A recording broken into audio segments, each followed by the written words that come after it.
Greetings, gracefully ascending masters. Thank you for joining us today for Are You Listening? A monthly roundtable discussing all things spiritual, consciousness, metaphysical, the unknown, and begs the question, are you hearing the messages you receive? I'm Beth Soulfire, and with me today is Susan Walter and Amber Celestial Angel. So before we get started, some introductions so that you know I'm talking to you a little bit better. Susan, go ahead and take it away. You. I'm an intuitive visionary artist. After near-death experiences as a small child, I was given the ability to see into the angelic realms, allowing me to see the angels in their pure light form. I use this ability to draw your angel portrait and to relay messages and any insights that they may have for you. I'm also the artist and author of the Solfeggio Mandala activation guides and meditation decks, and those are assisting us to realign with our original blueprint. And I'm also creating healing art with a conscious heart from visions during meditation. And this is just my way of connecting with the divine to assist humanity to do the same and recognize the divine within ourselves and each other. And thank you. And Amber? Hi, I am Amber Celestial Angel. I'm a certified angel intuitive practitioner, medium, angelic life coach, divine mother archetype, and animal communication guide. I work with the divine angels and archangels in all of my practices, and I'm a regular conduit for Mother Mary, the Divine Mother.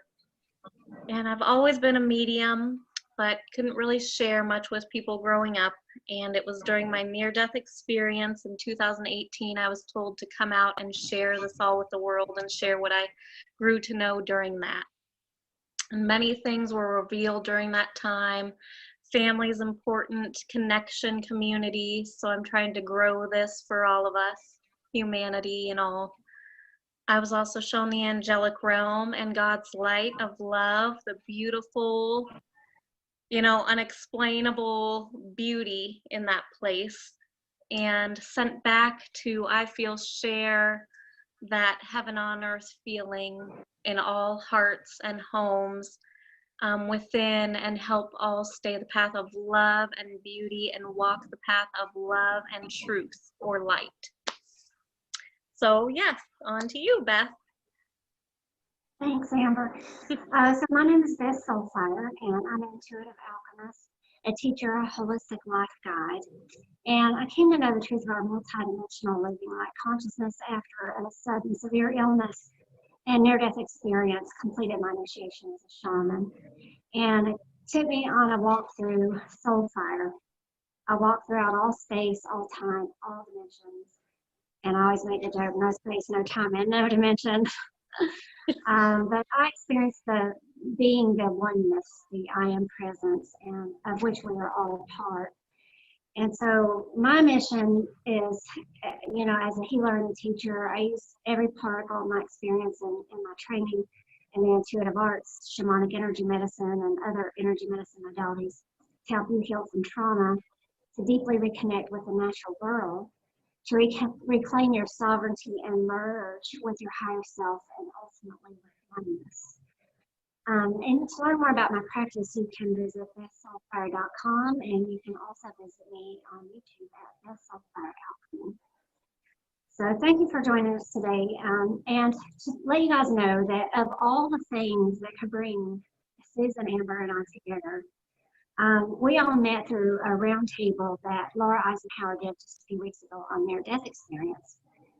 And that was really enlightening for us because we got to share each other's stories and just talk about and touch on all these things that are part of the unknown for a lot of humanity, but things that we're starting to realize because the veil is dropping. So we really just found this connection, and we decided to team up to bring you this round table called Are You Listening? So that's what we're starting our topic of conversation off today with just that, is how we're listening to the messages that we receive, because the three of us are talking about, and we've had some pretty interesting experiences with being a little bit stubborn and hard-headed, which we can all do, and sometimes just not really be open and listening to spirit until it comes through and just sort of shakes us and go, are you listening to me? Which is what the podcast is all about. So I welcome you guys to go ahead and share whatever is kind of falling on your heart about that lately. Go ahead.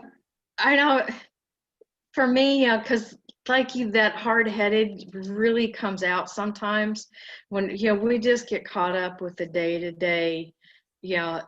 Like right now I'm going through a bunch of stuff helping my mom do some different things with the transition that she is making. I'm also helping my daughter who during, at the start of all this craziness was in New York City. And I just get so busy, but we've got to take that time to listen. So I'd kind of gotten away from my meditation practice for a few weeks. And so I'm getting back, trying to, making that time to get back into my meditation practice daily. And, even if it's just for 15 minutes, I'm, and it's so calming and soothing and makes it so much easier to get through the rest of my day anyway. But to take a few minutes during that to simply ask, what messages do you have for me? What is it I need to know during this time can be so much help. So comforting. Right, we don't know until we ask, do we? Exactly. What about you, Amber? Yes. Well, yes, I totally agree. Sometimes I get pulled both ways, like too far out there and too far listening and paying too much attention to kind of the outside and everything going on in the cosmos and out there. But then also I get pulled in, where then I just am just here too much earthly, like just in the news and, all the earthly stuff going on. And I've got to find that balance. And you're right. Yep. You have to disconnect, not disconnect, but kind of sever a little bit so that you can come more into balance and harmony and come back. And then that's when you do listen more and you're more aware and can make the better decisions during those times. So, and then of course with kids, it's like, I've got to, be the mom, of course, and I'm always the mom, but I've got to pay attention there. And sometimes if I get sucked in one way or the other, it's just balancing, getting my time so I don't go crazy, but then also, of course, spending time with them because that's what we're here for. So yeah, it's difficult. I made a reference when we were talking earlier about having the astrological stuff, and I've got Capricorn in 3 different places in my chart. It's not my rising. I mean, my sun sign's Aquarius, but my big deal is like I get caught up in work, and my clients and my students, I always kind of joke they're kind of like my kids because I don't have kids of my own. But I've been dealing, like Susan, I've been dealing with a lot of such as family stuff, right? Because my parents, a 50-year marriage, they split up, and my brother got placed in a nursing home, and he's had cerebral palsy his whole life. And then, we've got all this craziness going on with, everything on the world stage, and us just as humanity as a whole, as civilization. And because that we all have this, kind of like a mission and a goal to help humanity through this time, as well as ourselves and our loved ones. Man, it's so easy just to get caught up in and like you guys were talking about, get disconnected from the spiritual stuff, right? Even though that's kind of like what our life is about. We still we've got something, I've got something in every little corner taking my attention and distracting me. And yeah, so it's super important for us to remember to get back into that stillness. And one of the ways that I do that is the connection to my own heart and the connection to Mother Earth and the connection to cosmos, great mystery, whatever you want to call it, the 4 directions, kind of, that's sort of, a bit my faith tradition, I guess I could call it these days. But But yeah, so I had some stuff that came up this past week that actually it's been brewing for a while. So unless you guys had anything else, I was just sort of kind of dive into that and then let you guys kind of talk about what's been up for you. Go for it. So yeah, I've been working on a couple of different projects that I want to put out, and they're free, right? And they're really good ideas. But the problem is I've been trying to like fit myself into a container of somebody else's work, and not because I'm trying to copy, it's because they want me to follow what they're doing. It's like a business coach, right? They're like, use this formula works. And I swear to you, I've been trying to get on top of this project and do something with it every day for the last, I don't know, I think I probably started thinking that maybe this would be something I did back in February. And it keeps getting pushed, right? So every day, like something new comes along, and it's like, well, no, I'll end up making something else a priority. It doesn't matter what it is, working on my website, interacting with people on Facebook, or managing a group that I'm in, or counseling somebody, whatever it is, it don't matter, family stuff. But even when it comes to work, I find myself getting distracted just by anything else. And so last night, I sat down and made a commitment. I was like, I'm going to work on this thing finally. I'm going to just take some time. And I mean, I sat here for hours trying to do this. And I just kept thinking to myself, well, it doesn't matter how much I try. I don't know if it's me being rebellious. Like, I don't know if it's just my little rebellion Aquarius way of just like not wanting to follow a template, or if it's just really what my spirit guides don't want me to do.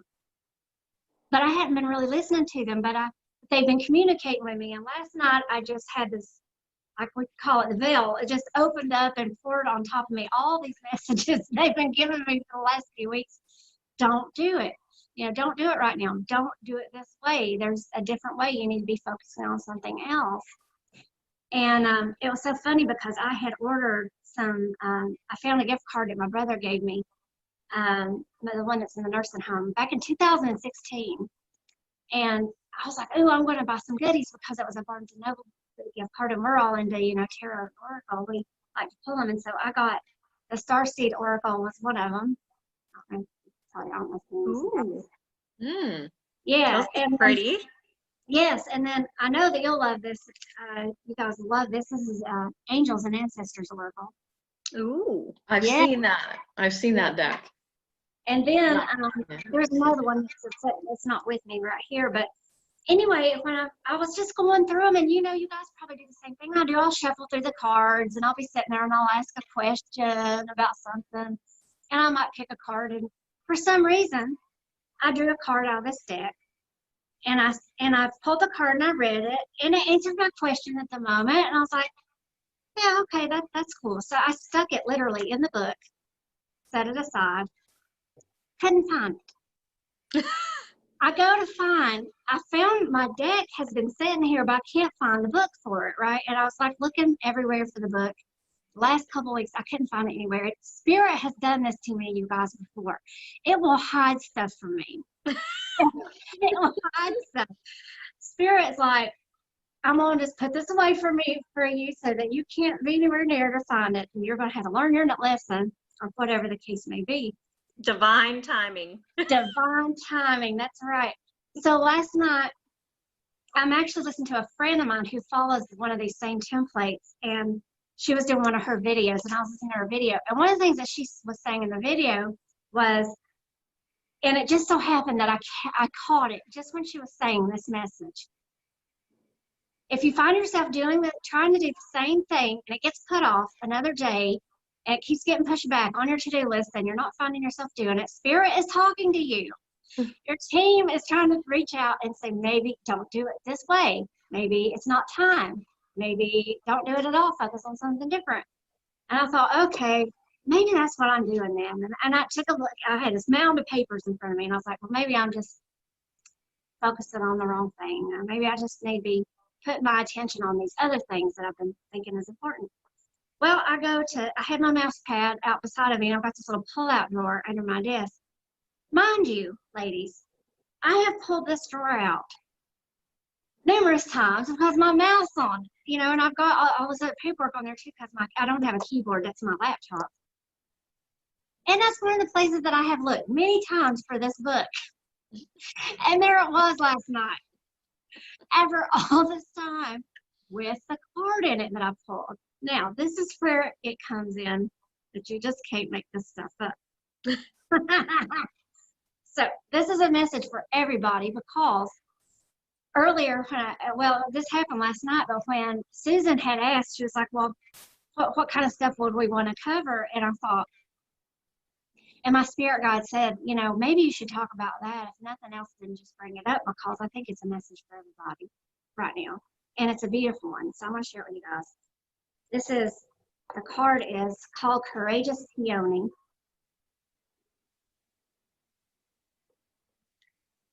Isn't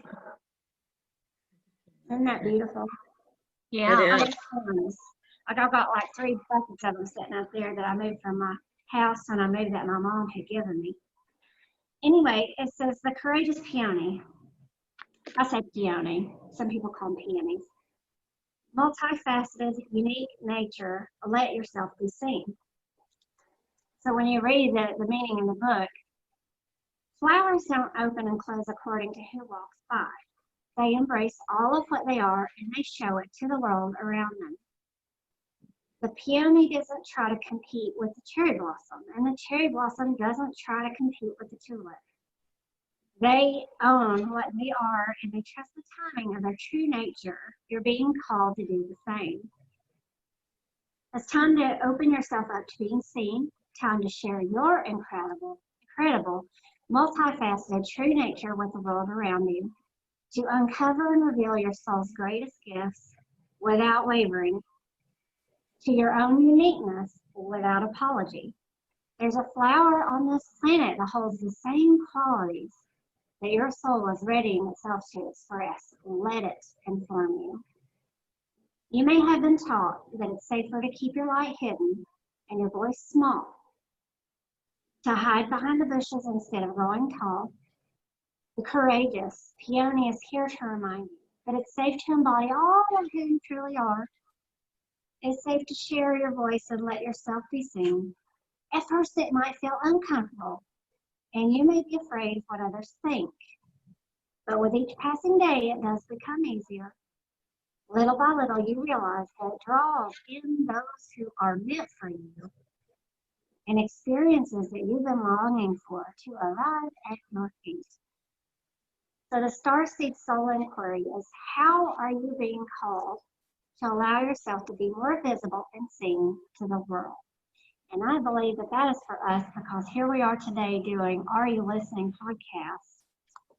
And I feel like it's really a good point for the world right now because people are faced with so many fears and they don't want to stand up for what they believe in or, you know, give a voice to whatever they feel like is justifiable or whatever, you know, fill in the blank. It can be in your own life, speaking up your own truth. And I just love that. So I wanted to share that with you guys because that was, you know, just one of those things. It's like, it wasn't just that. There were several other things that happened with this whole thing that Spirit was just like, you're not listening to me. Let me see how else I can get your attention. Oh, goodness. Well, I was guided to draw a card also, and so I guess this fits, right? Oh, that's beautiful. It says, I don't know if you can read it. So, embrace adventure in your life. Jesus said, for the kingdom of heaven belongs to those who are like these children. So, embracing who you are and having that adventure and still being like the child, you know, being who we really are, because that's usually who we are, like a grown child. That's who we need to be, or, you know, to be who we truly are. That's where our gifts come from and lie. But then, of course, we're taught to be an adult. You can't, you know, you need to grow up. That's not realistic, and which there is reality, but, you know, we have to, I agree, embrace who we are. And I really was ashamed for the longest time. It's funny because I did a post like this today, I was ashamed who I was for the longest time, you know, like I mean, from a child, because I've always had gifts, you know, could talk to the other side, could hear. And I was always, you know, shunned for it, or like, is that evil? What are you getting? You know, like, so I just stopped talking about it. And then, yeah, after my death experience was really when, well, I just shut it off. Then I couldn't when I was pregnant, but then with my second pregnant and almost dying, I mean, that's one of the things they said. You need to come out and share this with the world. I almost, like, I don't want to sound like, because spirit and God and all that, they never do anything, you know, out of hurt or vengeance or, you know, like revenge or like, oh, you better do this, because then, but I joke about and just say like, well, see, they had to kind of almost kill me for me to, you know, learn my lesson and come back and, hey, you need to do your job. You have a mission and a job. So you need to fulfill it.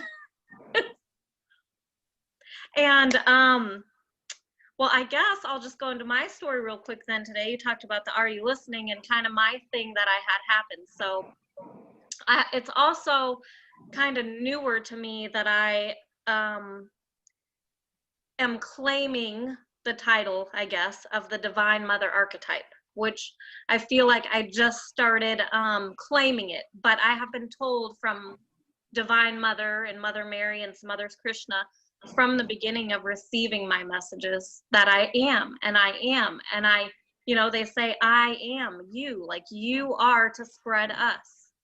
And, you know, I didn't understand that at first. I'm looking back in my journal from 2-3 years ago, and I'm like reading this stuff and remembering that feeling. And of course, I get the feeling every day because I'm a regular with Mother Mary and Divine Mother.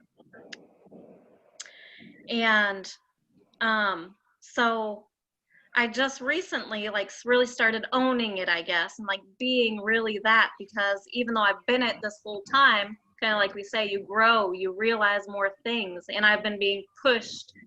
Like I created my course, and I mean, it was fast. I was done so fast because I was guided by Mother. I mean, it just is. And so then I have that to offer, but I mean, everything just kind of fell into place so perfectly in sync.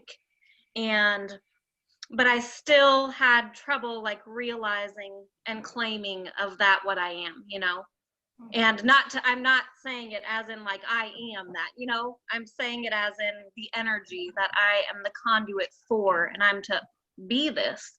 And I have been, I just haven't owned up to it. And so finally, I feel like it was a very finally push and shove, not push and shove, but like, okay, you gotta say this too, because you are. It's part of your mission, why you're here, which is healing through the Divine Mother, through the angelic, through the beautiful, compassionate, loving, caring, nurturing Mother ways. That's my way of doing it. And so, you know, I'm not religious, but I am close with Mother Mary and Krishna. They're, you know, the Divine Mother. But she's just who I basically pretty much, because it's comfortable, and she's who came from the beginning. So she's my main contact and channel. And it's funny because just on Mother's Day, Rico had gifted me this pendant. So, and it's of Guadalupe. And I was like, wow, I mean, I cried. It was the best present. You know, I'm like, that's so awesome, because, you know, he's been seeing, he knows this whole, I mean, of course, as you grow, he's growing too and seeing all this. And then come to find out about the story about this pendant is that his mom's mom took it to, I don't know if you guys have heard of Mother Cabrini Shrine. It's in Golden, Colorado. And there were miracles happening there during a short period of time. Like people were seeing, like just create, you know, this pendant was silver and turned gold during that visit. And so I had just found all this out on Mother's Day, and people said they saw Mother Mary, you know, in the clouds and rainbows and angels during this like time that all these miracles were happening there. So then like he gifted that to me, and I feel like that was my point of finally listening and finally like owning. And I have embraced it, but I haven't owned it, you know what I mean? And finally come out to say it's real. Like we are who we are, and they're pushing you, pushing me, pushing you, pushing us, like come on, it's okay, just get it out there and embrace it, own it, and teach it, and be okay that that's who you are, and share it with the world, because that's what we're meant to do. If all were walking their paths and in their mission, none of this would sound crazy, you know? That's right. It'd be normal. It should be normal. It's supposed to be. But so that's my little story of coming into, and then of course they want us to feel, you know, like the child, but you know, be the nurturer, but be the child, and embrace all that we can during this life. Have fun. Absolutely. I don't have any decks with me because of those of you who know me from the background. I'm not at home right now. I'm at my mother's. But I know this week, one of the big things for me really has been, it's kind of what you guys have been talking about of, stepping into this feminine energy in a way that we have, not just the three of us, but collectively we need to step into this and step into the roles of being the nurturers, because it's like this whole situation that we are in globally right now it's like we're in the middle of this great big mess our like children have created in a way, and it's it's time to clean up and put our toys away and start taking care of things. But I think we need to do it from the viewpoint of the feminine energy, of the role of the maiden, the mothers, and the crones. Taking the wisdom from the cone, the nurturing role of of the mother, but and the vitality of the maiden. It's just time for those three roles to really step forward and own who they are, and not hide behind the peony bush anymore. Yeah, and that's one form of the sacred trinity, right? Too. Yes. Yes. Mm-hmm. So absolutely. Yeah, and I think, kind of hearkening back to something that Amber was talking about, the thing is that I feel like if anybody doubts, they need to step up to whatever it is they're doing, right? They feel like they have a calling, maybe they're trying to answer, but they don't know how, or they're too afraid to, or they don't even have to be doing that, right? They just might feel called to do more of whatever it is, spiritually speaking, that's going to help the collective, to pray for people, to send love, right? It's so funny because, Susan, when you were talking about that, I envisioned a mom coming into the playroom, rolling up her sleeves, going, all right, youngins, playtime's over. Let's get it cleaned up. But anyway, so, as we were talking about, it almost took, I know, Susan, yours is a little different because you had, your near-death experiences, because you've had several, right? I had two, but they were as a small child. Yeah. Where you guys had them as an adult. So, yeah. So yours is a little bit different. So but as an adult, so me and Amber can speak to the fact that it did feel like, it was almost like Spirit had to completely railroad us to go, okay, you need to get back on, you need to get on the right track, because you're not following this purpose that I need you to be on, and that you agreed to be on, or whatever that story is. So the thing is, though, is that you don't have to have a near-death experience. Death comes in a lot of different forms, and it's all initiation, right? And so as human beings, we come into this world and we have trauma, and we have trials and tribulations and programming, and all the ways in which we wake up to, oh my gosh, the reality that I thought was real doesn't exist.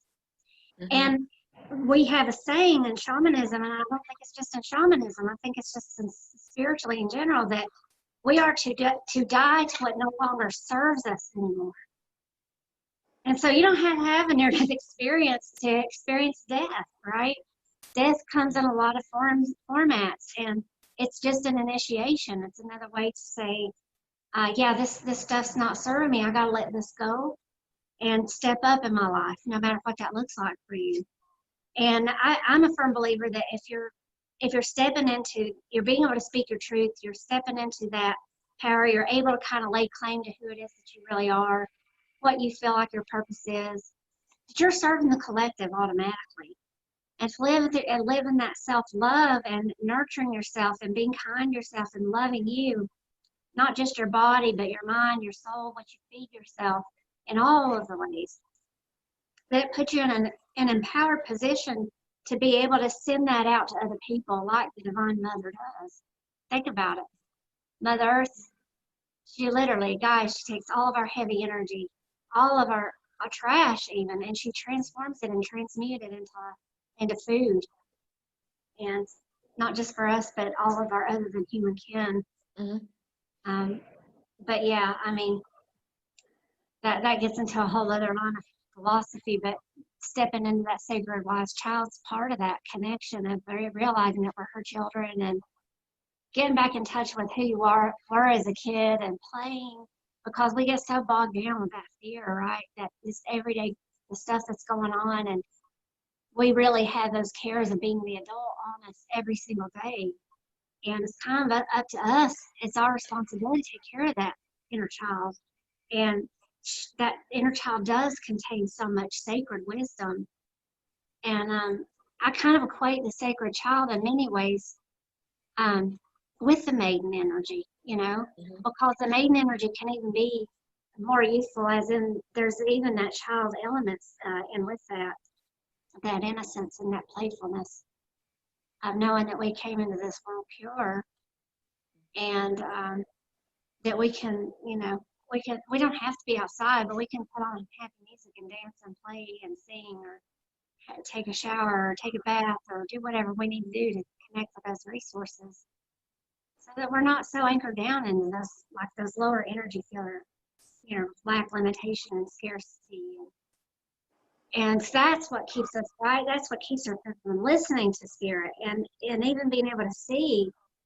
We can connect with spirit with the five senses, what we see, hear, feel, sense, and know, but we've also got those six senses, right? The sight, this sight, hearing that occurs without actual ears, and the messages that we might hear, a feather we might see, or doesn't matter, a card that we couldn't find that was stuck in a book from 2 weeks ago. It's just like, okay, hello. Should have, could have, would have had a V8. But anyway, so yeah. Another way to experience near-death experiences is really what we're going through collectively on the entire planet right now is a dark night of the soul. Oh, totally. Where you need to, you have a choice. Do you want to experience the fear, or do you want to reevaluate that and look at what it is, what is it you truly want in your life, and bring forth the love? And that can that just can totally turn things around and just look at things from a different perspective. So what is it do we truly want? And perspective, everything, isn't it? That's our power. Like we get to choose. Because and particularly the male energy can get real stuck in just seeing things from in the black and white, straight on, linear. Where the feminine energy is much better about but asking, but the person on the other side of the room, what did you see, what did you experience? Exactly. What did this person over here see and experience? And we need to do more of that. Oh, absolutely. Well, I want to add too that I feel like the male energy has actually been distorted, as with the female. Yeah. I mean, so it's True. like we're taking the male energy that we see that's ruled for 1,000, 2,000 years, which is more stern, greedy, hard, disconnected. But that's also been the role that's been expected of them. Yeah, Oh, yeah. it has. It's been taught and expected. And then as well as the feminine, though, I mean, we've been taken away from nature. We've been taught drugs are okay while you have your children. We've been taught go party and leave your children. Like for me, this touches me as a mother where I'm like, that's not okay. And we all go through things, of course, because we've been blinded to think that these things that are not normal are normal. And on both male and female.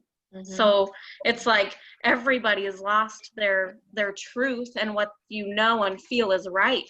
Your intuition has like been tampered with as well on man and woman. Oh, totally. That goes back to our disconnection to the natural world. Sorry to interrupt you. I was going to say that. Natural and balance. Yes. Simple balance. Yep. Yes, that's been like totally. So then, you know, I look at the real man like the warrior, the protector, the provider, and that's okay. And it's been distorted to where, you know, that's too much. You know, in this toxic masculinity, that's considered not okay. But really, like those are the original ways. But then what the masculine energy has been distorted to be is not really that. It's actually being more egotistical and hard, and you know, so it's like so many layers, you know what I mean? Yeah, and look what it's done to us collectively, because if you think of it, I mean, that disconnection from the masculine, from its own emotional, it's like, oh, big boys cry, right? So they weren't even allowed to, and haven't been able to even allow to not only be able to feel those emotions or express those emotions appropriately, because we know, you know, probably the ones of us listening and the ones of us talking here, we understand that to release an emotion, you have to sit with it. That's part of your shadow work, as we call it, is to kind of, you know, sit with it like you would a child. And, you know, try to understand it and feel through it so that you can let it go. And that has been completely cut off. And along with us being cut off from the natural resource and source energy from Mother Earth, that divine energy, that divine feminine, Venus energy even. It's like you said, Amber, it's total distortion on both ends and a complete polarization so that we don't have this balance. And that's what we're striving. I heard Susan say that, to get back to this balance. It's pretty clear that what this collective dark night of the soul is, you know, because what's happened to us individually and manifesting outwardly. Boy, what a walker, right? So I guess for us, it's just about like trying to figure out how we can point out ways in which we can heal that. So, I mean, if we had messages for everybody about what they can do, not just on an individual level, but, you know, because what we do, I think, translates from what we do for ourselves through that divine love and compassion and balancing our own masculine and feminine within ourselves. I feel like that brings it out collectively, and it creates more balance outside of us. What we do inside of us creates more balance outside. It's that micro and macro, right? So what would you guys have to say to that, as far as like what can people do if they're having that kind of challenge with these imbalances? Wow. Yeah, because that's going to be so different for so many people. Yeah. I think for a lot of the women, I think getting outdoors, and getting their hands in the dirt and doing things like, you know, planting gardens and things like that is going to be very, very helpful. But it's like the men, they can assist with things like that, but it's like there's something more that they need to feel somehow brings home, because they've been taught that they need to bring home the money, the dollars. And that's where the greeds come in. And I think they really need to step back and take more time, more quiet time, and reevaluate their roles and what, and what that means to them, and where they feel their true calling is coming from. It's really the men that really need to step back right now. I feel like just in general, now, I'm not saying this is true across the board by any means, but I feel like in general. No, exactly. I'm talking universally. Yeah. And going with what you said, that's another element of that. Is men really need to connect in with that spiritual side of themselves more, because they do live in the world so much of the material world. You know what I'm saying? I don't mean material necessarily as in money all the time. I just mean physical. The 3D, right? Right. What about you, Amber? Here's another one I drew. What you got? So this one is retreat from the outside world. The rain and snow come down from the heavens and stay on the ground to water the earth. So to me, that kind of says it. Retreating. They need to, we all need to come back and find what the truth is. And then this was, I was drawn to, guided to draw this one almost right immediately after. Acknowledge God's truth, and you will know the truth, and the truth will set you free. So I feel like, yes, taking this time to go within, retreat, and you'll find the truth, and the truth will set all free. Now, in the male and female, I feel like the female definitely does need to be, we need to be actually getting back to our roots. Not these tough females, which, yes, tough as in strong, as in we're strong because our emotions actually make us strong. Like, our compassion does make us strong. Our nurturing makes us strong. Our strength makes us strong. Just being strong, we can give childbirth, and it's a beautiful thing. And being okay with that, owning that, like, that's a good thing. And I feel like creativity really needs to be coming out more. Women finding their creative side again. Like, what do you enjoy? Do you enjoy cooking? If you want to, fine, do it. It doesn't have to be a sexist. Garden if you want to. Get into the earth, ground, garden. Do music. Like, there's just so many different things that I feel like those are more feminine things. Our creative energy, our art, our artistic things coming out. And for men, I think they need to kind of more figure it out, because they've just been, I feel like, and I don't want it to go this way, I don't want women to take over. But we do need to come in and clean. You're right. Mm-hmm. But they need to kind of see what has happened, not because of them, but because of the evil that's been in control and their very distorted masculine energy. Like, I mean, I think I love to go back to, like, the natives, like the native Celts, the Native Americans. Like, that to me is, well, not all of them, but the peaceful ones who knew the ways of the land. Like, that to me is the beauty of the male and female and masculine and feminine coming together. Those were that was the time of, like, what we're really supposed to be. And we've gone out of whack. And I feel like that original needs to come back to put us back in balance. But it's like we swung so far over to that distorted masculine side that now we need to try and balance it. And hopefully us, feminine who know the real feminine ways, which is like not this control, not the control feminine who's trying to act like the masculine, the controlled masculine, you know what I mean? But for us to hopefully, lead us back into that, because we can understand more of what's happened, and we're not trying to control or take control. To me, I don't want to see that happen. I don't know if it will, but for me, I just want balance. I want the true man and true woman. We complete each other. And I mean, on earth, that's how we are, and that's how we live, and that's what's the beauty of it while we're here. Yeah, we need to get back to the true partnership. Yes. Mm-hmm. Yes. And one question I know I had for something about that Beth said earlier in talking about doing our shadow work, because that's a term that so many people are afraid of, and so many people misunderstand what it is. Yeah, so you want me to elaborate on shadow? Yeah, I'd like you to elaborate that and explain that a little bit better.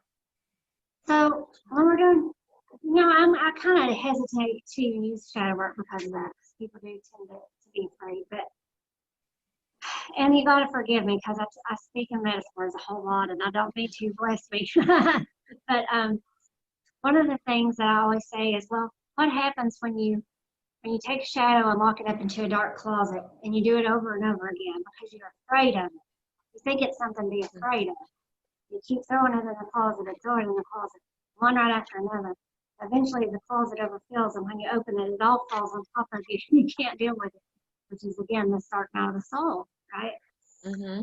And so the trick is to become consciously aware of everything that already exists inside of us. And just because some people term it shadow work doesn't mean it's bad. You've got the shadow and you've got the light. Light is going to cast the shadow by default. So one of the things that I talk about when doing shadow work, I can't think of the other term people use for it. Parts work is one of them. Is you're actually taking a part into yourself. You're seeing how, let's say, for example, we're going to use an extreme one because I don't know why, that tends to be what I do. Let's say you see or you hear, you see a serial killer. Well, the first thing that comes up inside of you is you got judgment, right?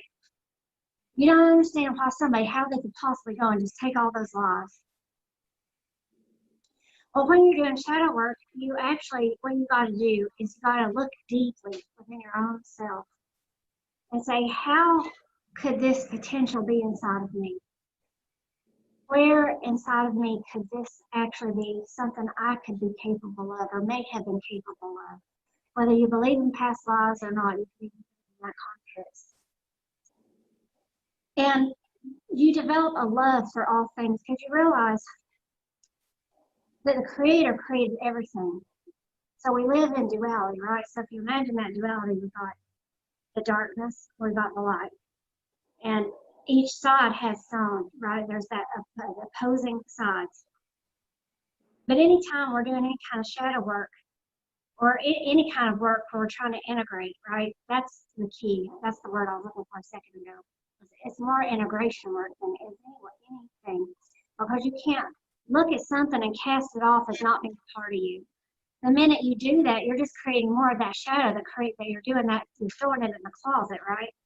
And then one day you'll open the closet thinking you could throw one more shadow, something else you're going to disown because it has no part of you, because you have this like a repulsion for it, and then it all comes out on top of you. And that's what oftentimes instigates a crisis within a lot of us. And we got to deal with all those shadows at once, and it gets rough. So the more consciously aware that you can become, that no matter what exists, doesn't matter how vile or anything, or even the good parts, right? It doesn't matter. All of it exists within you. So if I look at somebody and I see something about them about to test, well, they talk way too much. That's a judgment that I'm casting. That's a shadow that I'm casting upon them. I'm not seeing the ways in which I might be triggered because that actually lies within me. So that's that parts work and integrating and see how that might actually be a part inside of you. And to go, I equate it to snorkeling a lot because that's one of my favorite terms is like, let's put on this snorkeling gear and go down into this dang cave again. I don't know why I bother taking the snorkeling gear off because I feel like it's all I get done, because it's never one and done, right?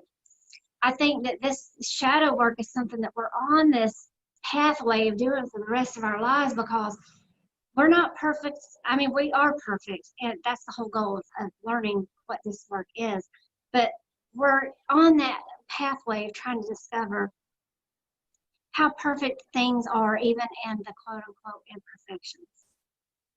And how when we truly hold love out or towards something or someone that we're casting a judgment on, or we're saying that we don't have that inside of us, or that can't be good, that we're creating more love and balance, right? We're creating balance within the duality, but it ultimately allows us to transcend out of duality. And in a lot of ways, I see things as being not just holding a harmony and a balance, right, or being in that center point, but it's kind of like transcending the duality, because as the oneness, you see that creation as a duality, and you see that you've actually created all of it, and that it's a good creation, and that you love all of it, ultimately. That's a little bit more difficult of a piece to bite off for some people. So, just talking about doing individual work, though, that's just it, is that anytime somebody, it works the same way with the opposite. So if I look at some woman and I think, oh my gosh, she's so beautiful, I wish I could be like her. She has fill in the blank so many of these qualities. Well, I might think, or I might even feel jealous, let's say, because that's a part of that shadow, right? Is that, jealousy comes up or whatever.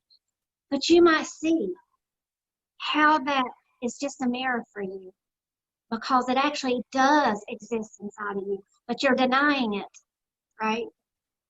So that denial is the one element you got to look at. That's the biggest part in shadow work, is that you're realizing that actually what you're doing is you're living in denial of things and casting judgment on things, when in reality, they deserve love. And one of the things I do when I lead meditation, I think a lot of people do this, it's not just like exclusive to me, but I wish even the darkest of dark, right, the vilest of vile, even people who participate in things that I won't name on our podcast, but we know who these people are, that might do horrible things to children or other human beings and women, is to wish that they be filled with bright virtue, right? That's like that prayer work for them.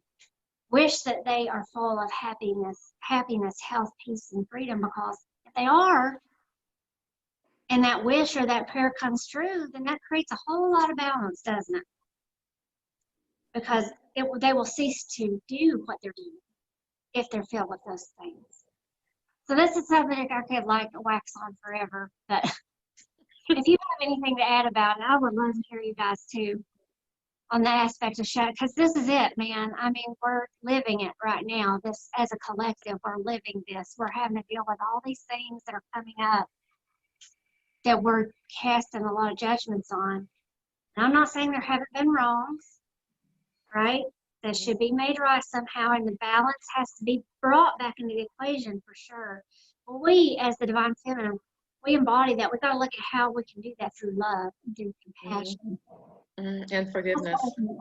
Yes, and forgiveness, absolutely. Next, I know we're going to have a lot of things happening over the next few years where a lot of dark information is going to be coming out, and that, and different roles that different people have played, and we've got to find a way to forgive what they have done, so that we, but because part of this, we don't understand what they've been taught, and and why they did what they did. Yeah. Or what they. Well, one of the things in speaking to the darkness that, when I was in my near-death experience, it was just sort of a realization that I had coming through it. Is the darkness is its own construct, right? Like, it's created its own construct, its own house, I guess you could say, but its own dimension, if you will. And it's like a child who's run away from home because it thinks that what it's done is so bad that it can't ever possibly be forgiven. And it's the dark and the heavy and the less than beneficial energies. And they do exist everywhere. They exist in really big, huge manifestations, like things that we're talking, that you mentioned. And they exist in within us in small, those might not seem so small manifestations. But that's the key, is to realize that it's like a wayward child who's run away from home, thinks of what it can't do, what it has done is too big, to ever be redeemed because it can't come back home, that at-one-ment is impossible. But it is possible. It's just that desire and that commitment has to be there. And how is that ever going to develop if we aren't praying for them or sending them that love and that light? You know, use whatever label you like.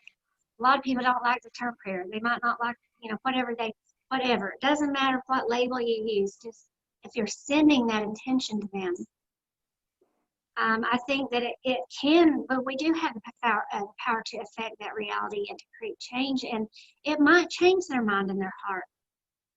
It might make them decide that they want to be more balanced within themselves and to not do these things anymore and to come home, right? So I don't know. That was just something that popped into my head about that. Because it's one of the ways that I deal with dark energies, or even any energy, like even if there's a ghost, for lack of a better term, that comes around, you know, they don't know, they might not even know that they are being used by a higher power in that realm to kind of do their bidding. But if they come and they enter me in my energy field and they try to trigger me into feeling, seething anger or resentment or grief or despair or fear, it's wise of us to be conscious enough to recognize it as not being part of our original blueprint, maybe even, and to ask it and to talk to it like it's a child and to say, how can I help you? I know that you're feeling scared and I know that you're afraid. I'm a being of light. Would you like to receive healing? Would you like to be free? And I find that 9 times out of 10, when you approach any energy, even a thought in your own mind in that way, it goes away. It kind of ceases and it tames it down. And it also allows you to put it into a different perspective in your mind so that it does become like a child. Even the biggest monsters that I've ever encountered in my life, when approached with that kind of love and compassion, they reduce to something that's about this big. Or one of the roles of the divine feminine. Yeah. Is what mother cannot forgive a child? And that's part of the energy that we need to bring forth at this time. Oh, totally. And as particularly as more of this information comes out in the coming months and years, that's the role we need to step into. Yeah, there is no separation. Yeah, I agree. Oh, I was just gonna say, I agree with all of what you guys are saying, but I also do want to touch on how I feel about this, and you guys let me know if you agree or what you think of it. But I do also feel like, even as the mother we are, or the feminine, but mother, and it's also our responsibility to teach. And how do sometimes these people know what they're doing could be wrong when you're not, when they're not being told, or, but that's where then you fix things or help with compassion and love and the nurturing and the mother. But sometimes people continue doing things and making mistakes and continue on, and I don't like to use the word bad or good, or it's just so mixed, because nothing's black and white. But there are certain things that should not be accepted. So it's also like those things need to be stood up for and called out for sometimes other people to realize what they are doing. Oh, I am hurting a child. Like, I grew up with it. Like, they're not really even sometimes realizing what they've done because that's how they were treated. Yeah. And so it's like we have to address it, not ignore it, but we need to come back and say, okay, well, now that you've acknowledged it and we can help. Like, you're not shunned. It's okay. Yeah. But also acknowledging it all. That's kind of the hardest part I find for like a lot of people is hiding, not acknowledging that. But even though it's not okay, because it's not okay and we need to call it out, but you are still loved and you can be forgiven, and you need to know that as well. Right. So I just wanted to throw that in there as well. And that's true, very true. that's part of that. That's that conscious awareness. You know, when you say we've got a responsibility to teach people, to me, that's what that is say, okay, here's what you've got to be consciously aware of. Let's bring this so that it's not in shadow, right? So that it's not something you're hiding or denying or trying to, or you live in la la land because you don't know any better. How many people, like you said, don't know any better because that's the way they were raised. That was what they were programmed with, right? It's called programming for a reason. And they've been hurt people. We know that. And so, yeah, I completely, I can see how it's time, when this divine feminine is finally being strengthened and coming back at a time when it is the most needed to help. It's like no difference in helping a little child, right? So you say, well, honey, stealing's not good. You don't take something that's not yours, get permission first, or see if it's okay to share, because there has to be that awareness is created, right? So it's an awareness. Oh, I've got this choice or that choice. Okay, what feels best to me? What serves love? What serves truth? What serves happiness and freedom and compassion and beauty and grace? Those are the attributes that we want to not only embody but to serve. And those are the things that make us feel good, right? And they don't make us hide, and they don't make us fearful and get stuck in these toxic habits and patterns and loops and maybe even karmic patterns that keep repeating, right? So yeah, I'm totally with you on that. That's that course correction is that, hey, you gotta be consciously aware of what's going on here. So let's show you. That's part of that bringing that unknown that's like lies in that dark cavern. It's like shining that light of conscious awareness on it. I love that saying, light's the best disinfectant. Yep. Well, was there anything else we wanted to talk about this tonight, ladies? Yeah, any final thoughts on any of that, Amber? I don't think so. I think that's it. I think we've covered it for this week. What about you, Susan? Yeah, I feel complete for this evening. Well, we are going to be doing this. This again is Are You Listening? And this is a podcast that we're going to be putting out the second Friday of every month. So you can look for that on each of our YouTube channels. And again, you'll find that information in the description section. And as well as links to our work. So if you're interested in reaching out to any one of us, we would love to work with you one-on-one. These are issues that are having a hard time dealing with. This is our wheelhouse. So we reach out. If you enjoy this content and you want to share it with your loved ones, somebody you feel like can, would really help them out, that would be great. Be sure to like and subscribe. That way you never miss an episode, no matter which channel you're finding it on. And you'll get future episodes as well. So we thank you and we love you so much. I thank you for tuning in to Are You Listening? And we will see you next time for more messages from the other side. I hope. Namaste.